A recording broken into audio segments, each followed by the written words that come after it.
Assalamualaikum warahmatullahi wabarakatuh. Waalaikumsalam warahmatullahi wabarakatuh. Bagaimana kabarnya anak-anak? Sehat semua ya? Alhamdulillah sehat, Bu. Alhamdulillah. Sebelum pembelajaran pagi ini kita mulai, kita berdoa terlebih dahulu ya.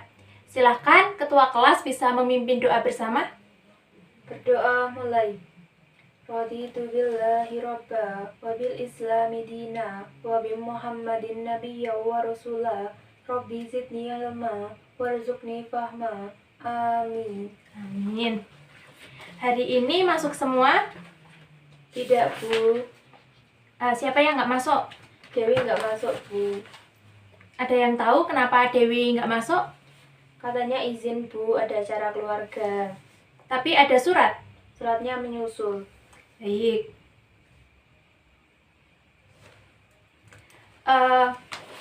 Materi minggu kemarin mengenai apa ya? Ada yang masih ingat nggak?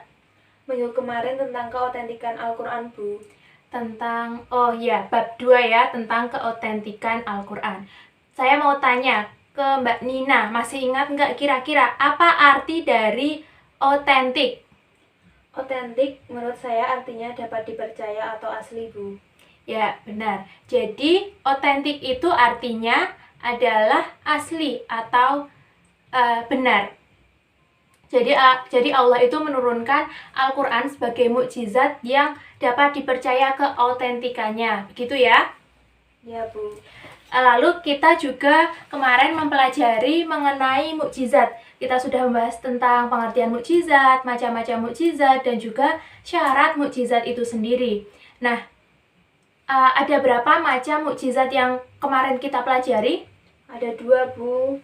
Ya, apa saja? Coba sebutkan, Mbak Ilmi ya. Mukjizat hissi yang dapat dilihat oleh alat indera dan Ya. mukjizat maknawi yang tidak dapat dirasakan panca indera. Ya, benar. Jadi, ada 2 mukjizat, yakni mukjizat hissi dan mukjizat maknawi.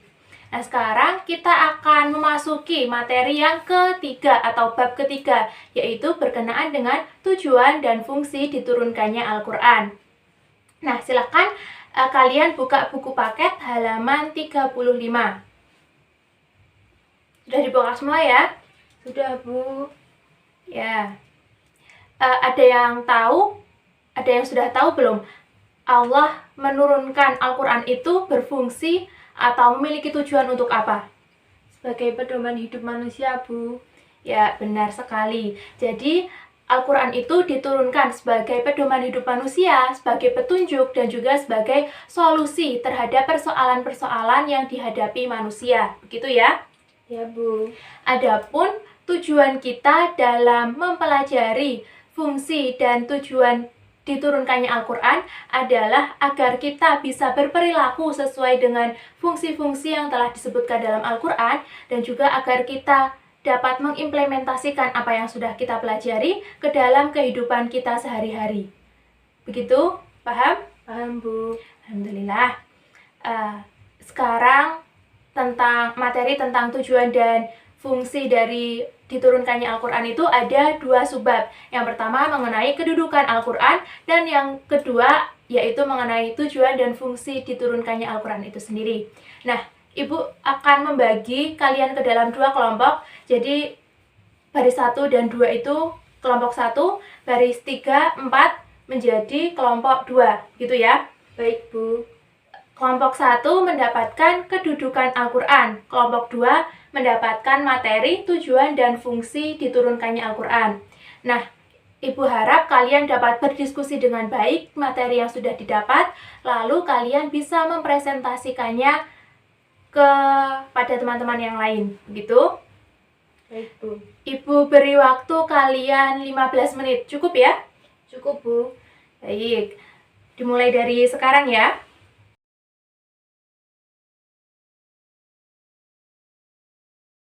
Bagaimana? Sudah selesai semua ya diskusi kelompoknya? Sudah, Bu. Alhamdulillah. Jadi kalau sudah selesai semua, kita akan mempresentasikan hasil diskusi kelompok kalian. Baik. Kelompok 1 bisa mulai presentasi, silahkan kepada yang bertugas presentasi. Assalamualaikum warahmatullahi wabarakatuh. Waalaikumsalam warahmatullahi wabarakatuh. Kami dari kelompok 1 ingin mempresentasikan hasil diskusi kami mengenai kedudukan Al-Quran. Jadi, ada dua kedudukan Al-Quran. Yang pertama, sebagai sumber pokok ajaran Islam. Al-Quran berisi ajaran-ajaran yang lengkap yang meliputi seluruh aspek yang dibutuhkan manusia. Yang kedua, sebagai sumber hukum. Al-Quran telah memberikan solusi bagi setiap permasalahan dalam kehidupan manusia, baik yang masih bersifat global atau mujmal, ataupun yang bersifat khusus atau tafsil. Agar manusia dapat mencapai kebahagiaan hidup, maka sudah seharusnya mereka selalu berpegang teguh pada prinsip ajaran Islam dan juga kaidah hukum dalam Al-Quran. Sebagaimana firman Allah dalam Quran Surat Ali Imran ayat 103 yang artinya, dan berpegang teguhlah kamu sekalian pada tali agama Allah, dan janganlah kamu bercerai-berai. Sekian presentasi dari kelompok kami. Apabila ada yang ditanyakan, kami persilahkan. Baik, terima kasih kepada yang sudah bertugas presentasi. Kepada kelompok 2, apakah ada yang ingin ditanyakan ke kelompok 1? Saya ingin bertanya, Bu. Ya, Mbak Niken, silahkan. Nama saya Niken, presensi 10. Saya ingin bertanya, tadi sudah dijelaskan bahwa Al-Quran itu sebagai sumber hukum yang utama. Lalu ada hadis sebagai sumber hukum yang kedua. Yang ingin saya tanyakan yaitu mengenai perbedaan antara fungsi Al-Quran dengan fungsi hadis sebagai sumber hukum Islam tersebut. Terima kasih. Ya, baik.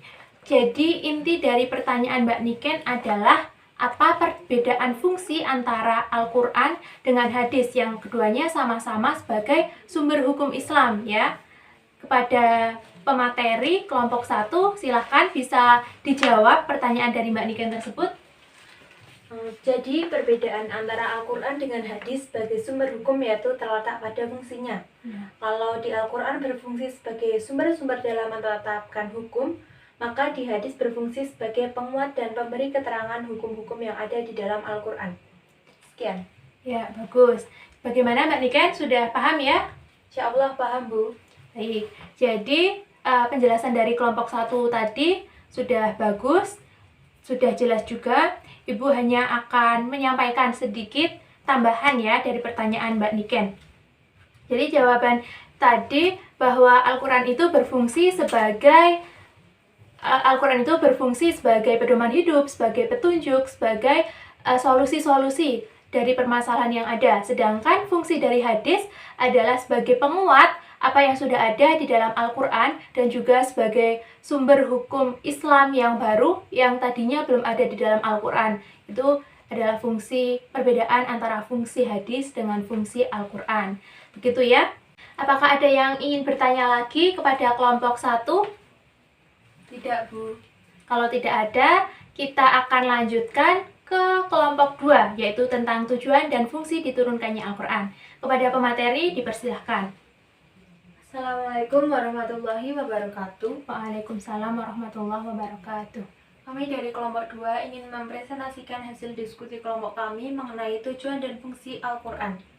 Jadi, tujuan dan fungsi Al-Quran itu ada 3. Yang pertama, Al-Quran sebagai petunjuk.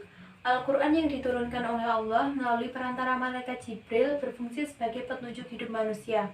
Maka dengan mengikuti petunjuk Al-Quran tersebut, manusia akan memiliki tujuan hidup yang jelas.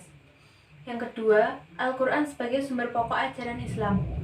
Jadi, Al-Quran itu berisi mengenai pokok-pokok ajaran Islam yang berkenaan dengan masalah ketauhidan, ibadah, akhlak, hukum, dan segala sesuatu yang dibutuhkan manusia dalam kehidupannya. Al-Quran diturunkan dengan membawa kebenaran hakiki yang berfungsi sebagai dasar dalam menetapkan hukum yang harus selalu kita pegang teguh. Dan yang ketiga, Al-Quran sebagai peringatan dan pelajaran bagi manusia. Jadi di dalam Al-Quran itu terdapat kisah-kisah umat terdahulu yang dapat kita ambil pelajarannya, seperti kisahnya kaum Nabi Lut, kaum Nabi Nuh, dan lain sebagainya.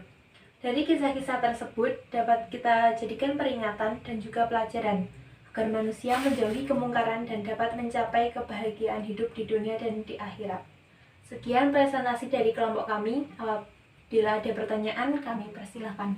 Baik, terima kasih kepada pemateri yang sudah memaparkan hasil diskusi kelompoknya ya. Baik, kepada kelompok 1 dipersilahkan untuk bertanya kepada kelompok 2. Ayo, siapa yang mau bertanya? yang bertanya akan Ibu beri poin tambahan loh sebagai nilai keaktifan kalian. Ayo. Tidak ada yang ingin bertanya? Tidak, Bu. Baik, kalau tidak ada yang ingin bertanya, mari kita mereview sedikit hasil dari diskusi kelompok antara kelompok 1, kelompok 2. Mari kita review sedikit ya. Jadi tadi kelompok 1 sudah membahas mengenai kedudukan Al-Quran, yang mana kedudukan Al-Quran itu dibagi menjadi dua. Yang pertama sebagai sumber hukum Islam, yang kedua sebagai pokok-pokok ajaran dalam agama Islam. Begitu ya? Ya, Bu. Lalu yang kelompok kedua yaitu tujuan dan fungsi diturunkannya Al-Quran. Ada 3 fungsi. Yang pertama sebagai petunjuk, yang kedua sebagai sumber hukum Islam, yang ketiga sebagai peringatan atas umat-umat yang terdahulu ya, begitu. Nah, kiranya diskusi kita dicukupkan sekian ya. Apakah ada yang ingin bertanya lagi terkait keseluruhan materi kepada saya? Sepertinya tidak ada, Bu. Sepertinya sudah jelas ya, tadi yang sudah teman-teman kalian paparkan di depan kelas. Sudah, Bu. Ya, baik. Jadi, dapat disimpulkan bahwa materi yang kita pelajari hari ini adalah Al-Quran merupakan sumber utama dalam menetapkan hukum Islam. Al-Quran juga merupakan sumber informasi, baik itu bagi manusia pada umumnya dan bagi umat muslim pada khususnya. Nah, dengan kita mempelajari fungsi-fungsi yang ada di dalam Al-Quran, diharapkan kita sebagai umat muslim dapat mengimplementasikan apa-apa yang ada dalam fungsi Al-Quran tersebut. Dengan demikian, kita itu akan menjadi manusia yang memiliki kebahagiaan di dunia maupun di akhirat, gitu ya. Nah, Ibu akan memberikan kalian tugas untuk minggu depan, yaitu kalian menghafalkan 3 ayat Al-Quran beserta artinya yang tadi sudah ada di dalam tujuan dan juga fungsi Al-Quran. Besok kalian bisa menyetorkan hafalan kepada Ibu ya. Kiranya pertemuan pada pagi hari ini kita cukupkan sekian.